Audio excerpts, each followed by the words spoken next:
sizda Namangan uylarini shundoqqina qo'shnisi bo'lish imkoniyati bor. Hozir biz turgan lokatsiya, ya'ni Yangi bozorda, Do'mojojon ro'parasi, yangi tushgan mana shu Novostroyka domimizda Sokolli etajidan ikkita do'konimiz ijaraga beriladi. Hozir sizga birma-bir ko'rsatib o'taman. Bu tomonimiz ko'rib turganingizdek, bizning ofis hamda ofisimizning yonida birinchi do'konimizga kirib boramiz.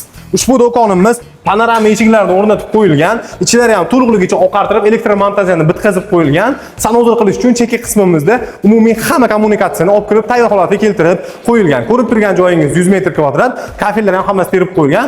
Ushbu joyni alohida ijaraga olsangiz ham bo'ladi. Bu joyimizning yonida ikkinchi do'konimiz joylashgan. Hozir uni ko'rsataman. Unda oldin ahamiyat berib qo'yasiz. Birinchi qavatimizga hozir ipoteka banki kelmoqda, qurilish jarayonlari ketmoqda. Endi esa ikkinchi do'konimizni ko'rib chiqamiz. Ikkinchi do'konimiz Baldini kiyim do'koni, shuna pastiga to'g'ri keladi. Sokolli etaj buni ham alohida o'zini panorama oynalarga ega. Narigi birinchi ko'rgan do'konimizdan bir xil ta'mir holatda bo'ladi. Elektrika montajlar tayyor qilib qo'yilgan hamda oqartirib remontga tayyor qilingan. Xohlasangiz aboy, xohlasangiz remontni yoki atachenta qilasizmi, o'zingizga moslab olaverasiz. Mana bu yerda esa alohida ofis uchun o'zini qismi ham mavjud. Bu yerni ofis qilsangiz bo'laveradi. Sanozor uchun ham alohida joylar qoldirib ketilgan. Umuman olganda joyimiz juda ham yaxshi. Shundoqqina faoliyat yurg'izadigan joyda. Serqatnov hamda alohida o'zini parkovkalarga ham ega. Aynan boshqa ofisimizdan, vokzaldan Yangi bozor ko'chishimiz sababi ham lokatsiyasi zo'r bo'lgani hamda parkovkasi borligi, qo'shimchasiga premium hudud bo'lgani uchun shu joyni biz ham tanlaganmiz.